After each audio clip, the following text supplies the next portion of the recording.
Hello, I'm glad to have you here watching the video today.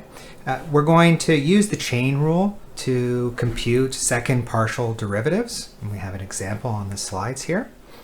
The chain rule can be challenging for new learners of calculus, but it's a very important rule and we use it very often. We'll use it and look at it actually in more detail in future lectures. So let's practice using the chain rule today. We have an example, and the question says compute the second derivatives at coordinates 1, 0. So that's x equals 1, y equals 0. And the first thing we want to do is we want to work with the function in its more general form with the placeholders x and y. Let's begin by finding the first partial derivatives. So I can write f subscript x is equal to 3x squared times e to the power of y squared. Remember, I'm holding y constant here while I take the derivative with respect to x.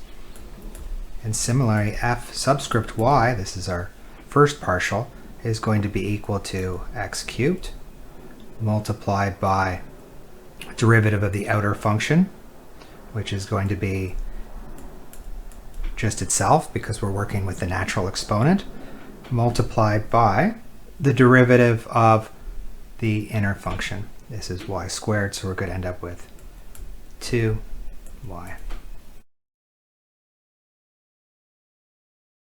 Now I can evaluate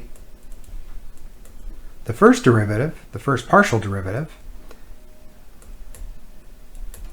at 1, 0, and that's going to give me 3, 1 squared times e to the 0 squared, and that's just going to be equal to 3.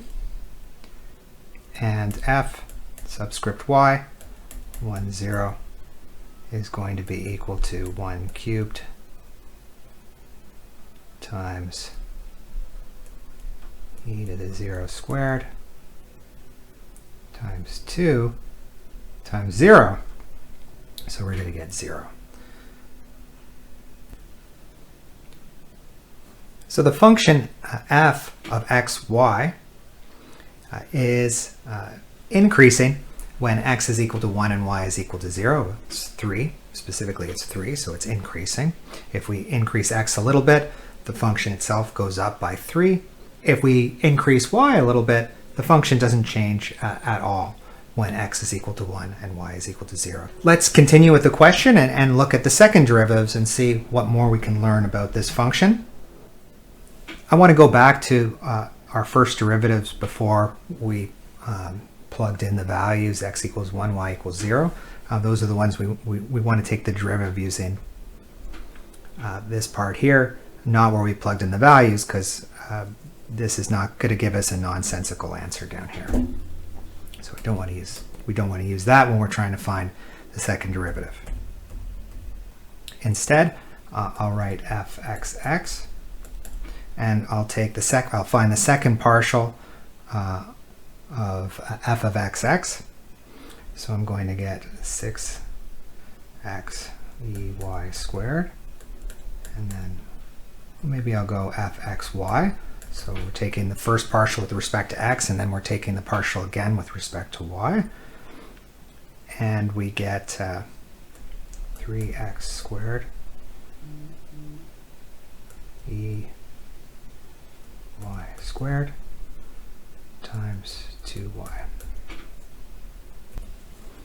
And what does fyy look like?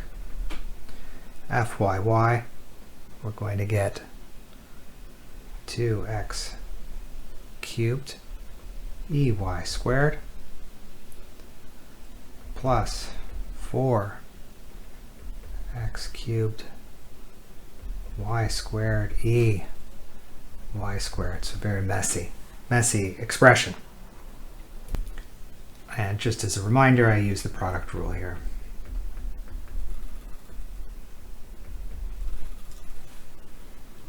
And I held x cubed constant.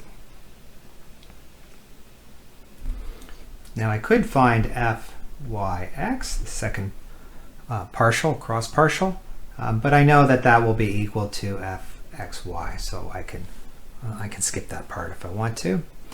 Now, in terms of values, we've got f(x)(x).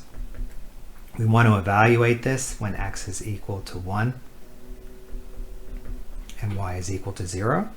So I'm going to get 6 times 1 times e to the 0 squared. And that's going to give me 6. F xy is going to give me 3 times 1 squared times e 0 squared times 2 times 0, so that's going to be equal to 0. And fyy is going to give me 2 times 1 cubed times e to the 0 squared plus 4 times 1 cubed times 0 squared, and then I know what that one's going to be. That's going to be 0.